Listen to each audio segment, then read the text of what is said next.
Welcome to AM Best Audio. A decade-long trend of insurers steadily increasing their private credit holdings continued in 2023, comprising 44% of the bonds held within the insurance industry.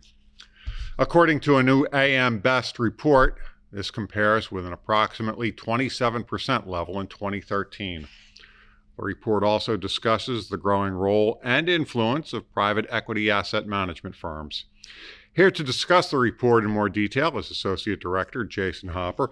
And Jason, the report cites lending gaps created by traditional lenders stepping back. What's filling that void? Sure. Thanks, John. Some changes to regulatory frameworks regarding the typical commercial bank lending area has left some gaps in lending for insurers. And who stepped in has been kind of the asset manager, private equity, other types of private credit firms to be able to kind of fill that void. And what's happened, you've seen insurers kind of move more into the structured finance type space, which is more the expertise of these private equity and asset managers. Based on a poll of attendees at our annual Review Preview conference earlier this year, 50% of new money is being placed in private credit, and another 20% of respondents surveyed said that they're allocating new money to structured credit. So we don't think this is a trend that's going to stop anytime soon. Customize your data experience. BestLink now offers an interactive company dashboard that provides company-level intelligence in a fast, user-friendly interface featuring interactive tables, charts, and Sparkline performance histories. Customize the dashboard tiles to prioritize the insurer ratings, data, and analytics that best support your workflow. AM Best. Our insight, your advantage. Jason, you mentioned private credit. What have we seen in the way of the growth of private credit over the last decade or so? It has been substantial over the last decade, John. But what we've seen is the type of issuer has been shifting, right? 10 years ago, you see more of the standard issuer type of credit. Now we're seeing from the private side more structured finance, non-mortgage-backed, asset-backed securities. So what's mainly driving that has been the proliferation of CLOs, right? Some of which these asset managers and private equity firms do generate in-house and sell off as investments.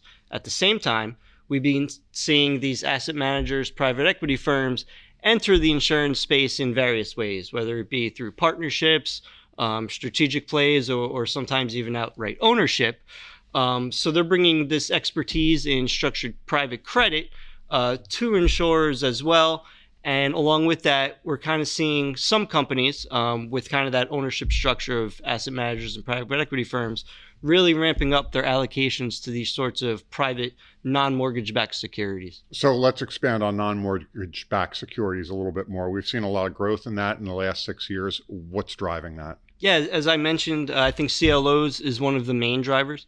This type of investment requires lots of due diligence, lots of expertise, and there's obviously costs involved. So insurers have been utilizing private equity firms, asset managers, because they're cost effective, right? They bring the expertise, and these sorts of companies can gain access to asset classes that some insurers may not otherwise be able to get into.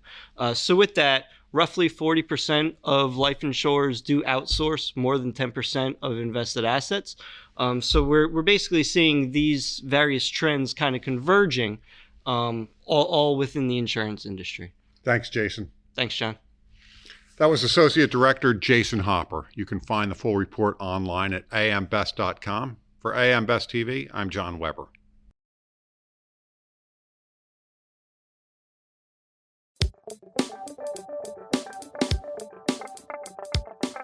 Looking to get the full attention of the insurance industry? We have the platforms that will do just that. Whether it be AM Best TV, AM Best Audio, Best Review Magazine, or Best Day. Find out more by calling AM Best Advertising Sales at 908-439-2200, extension 5399, and have a great day.